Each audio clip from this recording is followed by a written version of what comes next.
Iyaw, nung isang gabi nga ay kami gumayak at doon kami sa kapitbahay maghahapunan. At syempre kami may dala din pang ambag. Ulan ng ulanan nga nung hapong iyaw, pero kami pandali pa rin ng pagparaon. Pagdating nga namin doon ay naglulutuan pa nga. Iyaw, nakita ko na agad ang Bake Mac. At aray nga ang pinapaluto sa akin, ang kambing ni Ka-Efren. Gusto daw nila ng kalderetang kambing ng Batangas, kaya ating pagbibigyan. Pagkahugas ng kambing ay tinimplahan ko lang ng kaunting tuyo. Kalamansi juice, kakalugin muna bago ilagay. Kaunti din na ring pineapple juice. At ako ay nagdala na ring Worcestershire sauce at wala daw din eh. Inilagay ko lang sa plastic gloves. At ang huli ko nilagay ay 1,254 pamintan durug-durog. Bago sinalo ko na aray. Wala tayong makitang pickles pero kung may raon ay lalagyan. Pagkahalaw itatabi muna natin. Nagayat na nga ng sibuyas at bawang ang aking kumparing Baki. Kaya nagsalang na ako ng kawalay at nung uminait naglagay ako ng mantika. At nung mainit na din ng mantika, isinalang ko na rin bawang, sibuyas at saka sili.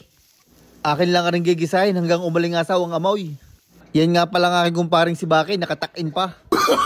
Habang nagigisa nga ako, inautosan pa ako maglagay ng Bake Mac sa oven. Pag nagasan nyo ng bawang at sibuyas, ilalagay na natin ang ating tinimplahang karne ng kambing. Sama na pati panimpla.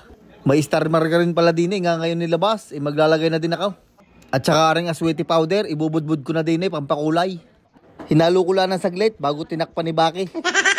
Hindi ko na pinatagal, pagkalipas ng kulang-kulang 10 minuto ay binuksan ko at naglagay naman ako ng laurel. At saka isang kutsaritang tomato paste. Hinalo-halo ko lang ng kaunting oras. Sabay binuhat ko na papunta din sa ating pressure cooker. Gagamitan na natin ng dahas para mabilis lumambot. Pagkaari manumano, iaabutin tayo din ng mahigit 1 oras hanggang 2. Lalagyan lang natin na rin ng kaunting tubig tapos isinaid ko lang yung nasa kawalay. Hinalo ng bahagya at atin na rin tatakpan. At yan, nabundok pa nga si Utoy, sabi ng dadalhan na laang. Sisiguraduhin lang natin nakasarado ng mahusay. Bagos pipindutin lang natin ng pressure cooker tapos iseset natin ng kalahating oras. Si Mrs. naman ay nagawa din ng fried chicken. Habang si Eloy nasa kanyang ninong at ninang. At yan, luto na nga rin baked mac and cheese kaya hahanguin na. Binroil lang rin ng kaunting oras para matusta ang taas. Luto nga pala rin ang aking kumparing si DJ. Sa birthday nyo daw ay lulutuan kayo. At rin naman ang aming fried chicken, naglalangoy na sa mantika. At yan nga pala aking misis, ang lumamutak ng manok. At pagkalipas nga ng kalahating oras, atin munang pasisiritay ng ating pressure cooker bago buksan. Ay pag yan ay binuksan nyo agad, ubos ang inyong ulam, ay magagaruti pa kayo. Bubuksan nyo lang pagkatapos makasirate. Akin muna nga rin check upin kung malambot na. Abay malambot na at malasa na rin. Kaya rin binuhat ko na at dinala na ulit din sa kalan. Kagwa po sa dyan ng aking kumparing aray, lalo na pagka ngumisay. Ibinalik ko nga ulit na rin kambing din sa kawalay at din natin tatapusin. Lalagyan natin na rin ng isang maliit na latang liver spread. Hindi ko lang alam kung anong brand aray. Naglagay na rin ako ng white cheddar cheese kumbaga sa atin Eden. Hahaluin lang natin hanggang matunaw. Taykat, naglagay din pala ako din ng sintogyes na asukal na pula. At saka isang malaking kutsarang peanut butter. Hinalo ko lang gamit yung kutsara para masaid, sabay tinakpan ko na uli. At pagkalipas ng kulang-kulang 10 minuto, ay naglagay lang ako ng dinurog na sky flakes para pampalapot. Sabay akin titimusan kung masarap na baga. Abay pwede na rin, lasang kalderetang Batangas na, bilog na lang kulang. Nasa sa inyo na kung lalagyan nyo pa ng silay para mas manghang. Isang sili lang ang nilagay ko at baka hindi makain ng iba. Ay syempre ang unang sasandaw ay ang nagluto at napagawd.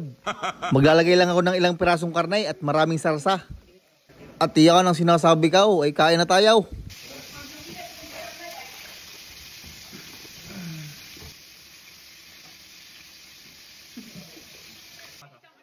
Bigyan mo sa baby ko.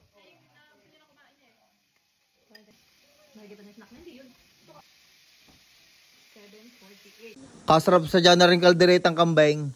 Lalo na ari kinabukasan, isasabay sa sinangag at saka kapimbarakaw. Napalunok naman ako sa sinabi kong iyon. Ay iyaw na ipaanaw, hanggang din na lang ang bidyong aray. Maraming salamat sa inyong palaging panunood. Ay huwag niyong kakalimutan mag-like, share, comment, and follow na rin sa mga hindi pa nagpapalaw. Salamat! Shoutout nga pala kay Veron Calaw, kay Joy Uson ng Balaybay, Castillejos, Zambales, kay Jonas Christian Gatdula, kay Leomar Sobremonte Fulgado ng Singapore, at kay na Enrico Joseph, Jose Jericho, Maria Corazon, Jennifer, at kay Mark Jason Apilado. Maraming salamat mga idol!